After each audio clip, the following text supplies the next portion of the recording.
1 Culture Média. Philippe Vandel.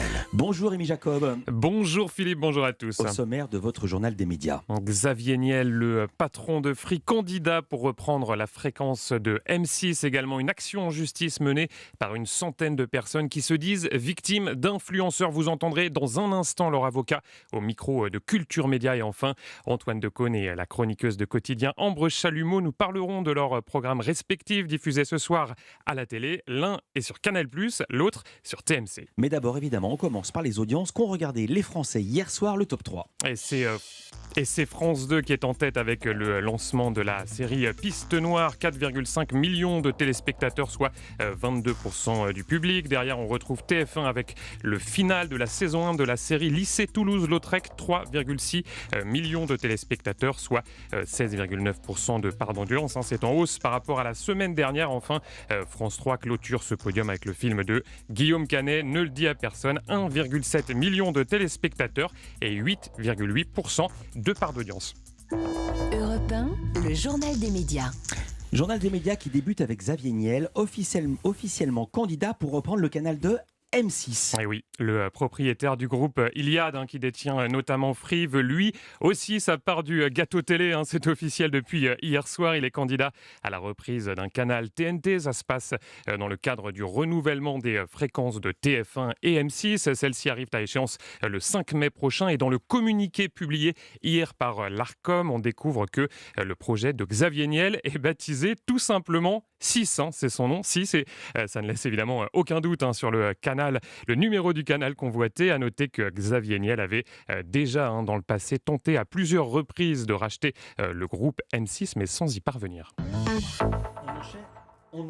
On enchaîne avec des victimes d'influenceurs qui s'organisent pour mener une action en justice. Oui, on l'a appris hier. Pour la première fois en France, des personnes qui se disent victimes d'influenceurs se sont regroupées pour mener ensemble une action en justice. Ce collectif rassemble plus de 80 victimes présumées qui viennent de porter plainte, notamment contre Marc et Nadé Blata. Alors pour ceux qui ne les connaissent pas, c'est un célèbre couple d'influenceurs issus de la télé-réalité, suivi par 7 millions de personnes tout de même sur Instagram. Ils sont accusés d'avoir profité de leur notoriété pour faire la promotion d'investissements à risque. Alors j'ai demandé à l'avocat qui accompagne ce collectif de nous expliquer le sens de sa démarche. Il s'appelle Maître Ziegler, on l'écoute. Le collectif nous a mandaté pour 88 victimes. Nous avons écrit 2 plaintes. Les 2 plaintes ont été envoyées la semaine dernière. Donc le but final du collectif et du cabinet d'avocats, c'est de faire connaître à la justice ces victimes et surtout que la justice rende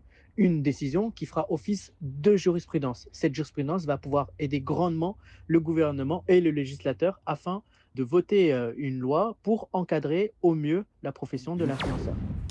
Les influenceurs qui sont par ailleurs plus que jamais dans le viseur de Bercy. Oui, la DGCCRF qui a annoncé hier dans un communiqué que 60% des influenceurs ne respectaient pas les règles en place en matière de publicité. C'est ce qui ressort d'une grande enquête menée sur plusieurs mois. Il est notamment reproché à de nombreux influenceurs d'avoir, je cite, trompé les consommateurs sur les propriétés des produits vendus. Du côté de Bercy, on indique avoir déjà engagé plusieurs procédures. En parallèle, une grande consultation publique a été ouverte jusqu'au 31 janvier. Objectif, définir un nouveau cadre législatif afin de mettre fin à ces abus. Le ministre de l'économie, Bruno Le Maire, était tout à l'heure au micro de Sonia Mabrouk dans la matinale d'Europe 1. Il a évoqué ce dossier brûlant. On l'écoute. Nous avons lancé une consultation pour modifier ces règles et les renforcer. On a déjà 12 000 participants sur cette consultation. Les règles sont les mêmes pour tous. Ces influenceurs, aujourd'hui, ils ont beaucoup de poids.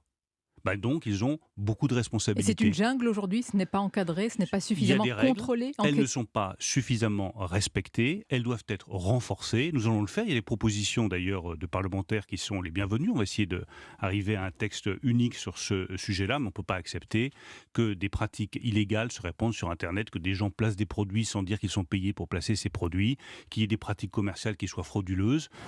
Bruno Le Maire ce matin sur Europe 1 en direct. On reste à la radio, Fun Radio. condamné à verser plus de 10 millions d'euros au groupe Énergie. Oui, un jugement rendu hier par le tribunal de commerce de Paris et ça concerne une affaire qui remonte à 2016. À l'époque, Fun Radio avait été accusé d'avoir diffusé à l'antenne des messages susceptibles de fausser les mesures d'audience de médiamétrie. Le tribunal a donc accordé 10,3 millions de dommages et intérêts au groupe Énergie qui estimait que ces messages avaient notamment eu un impact considérable sur ses revenus publicitaires. Télévision maintenant avec ce soir un prime time spécial consacré sur TMC à Astérix. Oui, et c'est à l'occasion de la sortie dans quelques jours du film Astérix et Obélix, l'Empire du Milieu, une super production avec notamment Guillaume Canet, Gilles Lelouch, Jonathan Cohen ou encore Vincent Cassel en mode conquérant. Je vais devenir le nouvel empereur de Chine. La mère Cléo, elle va pas s'en remettre. Et mon nom restera gravé dans le marbre de l'histoire. Vincent Cassel, vous l'avez entendu, qui jouera évidemment le rôle de Jules César. Et ce soir sur TMC, Ambre Chalumeau proposera, elle, un documentaire qui vous plongera dans la folle histoire de la BD préférée des Français. La chroniqueuse de Quotidien nous détaille son menu, écoutez.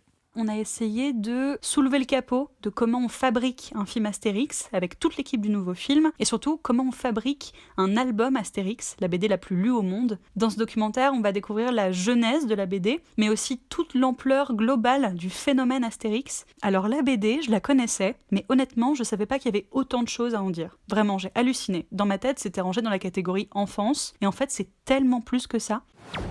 J'ai également demandé à Ambre Chalumeau ce qui l'avait le plus marqué en préparant ce documentaire et ça concerne, vous allez l'entendre, les origines des deux papas d'Astérix, Albert Uderzo et René Goscinny. Il y a un symbole qui m'a vraiment frappée en préparant le docu. Donc j'ai découvert à quel point Astérix, c'était un symbole national. Les Français l'adorent, un satellite français s'appelle Astérix, plein d'hommes politiques ont essayé de le récupérer. Et Astérix, la fierté française, a été créé par 2 descendants d'immigrés. Dans le documentaire d'ailleurs, Anne Goscinny, la fille de René Goscinny, dit « Astérix et Obélix sont la preuve que l'étranger enrichit la France. » Et là, je trouve que c'est vraiment flagrant.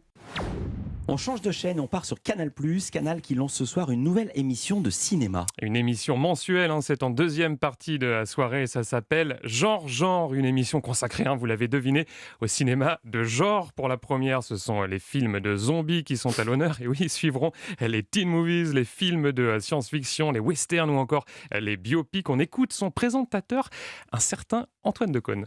L'idée, c'est de s'amuser avec le genre cinéma tout court. Moi je suis cinéphage depuis toujours. J'aime le cinéma sous toutes ses coutures. Et au lieu de faire une émission de plus généraliste, et Dieu sait s'il y en a des bonnes, et je pense en particulier à celle de mon ami Lescure, on a essayé d'aller chercher un angle très particulier qui est le genre dans le cinéma. La patte, c'est d'essayer d'éviter l'émission pour spécialistes, mais au contraire de pouvoir s'adresser aux gens qui aiment le cinéma d'une manière générale. J'en ai évidemment profité pour demander à Antoine Decaune quels étaient ses autres projets et c'est assez éclectique. Il y a un projet de fiction, voilà, peut-être de mini-série de fiction, je vous en dis déjà beaucoup en disant ça, et puis des travaux d'écriture en ce moment sur divers sujets, dont un qui va vous intéresser, les figurines Pixie, des petites figurines en plomb, voilà, auxquelles je voue une passion absolument sans borne. J'adore. La nouvelle émission Antoine Decaune à retrouver ce soir à 22h55 sur Canal+, les Pixies. Merci beaucoup Rémi Jacob. À demain pour un nouveau journal des médias. À demain.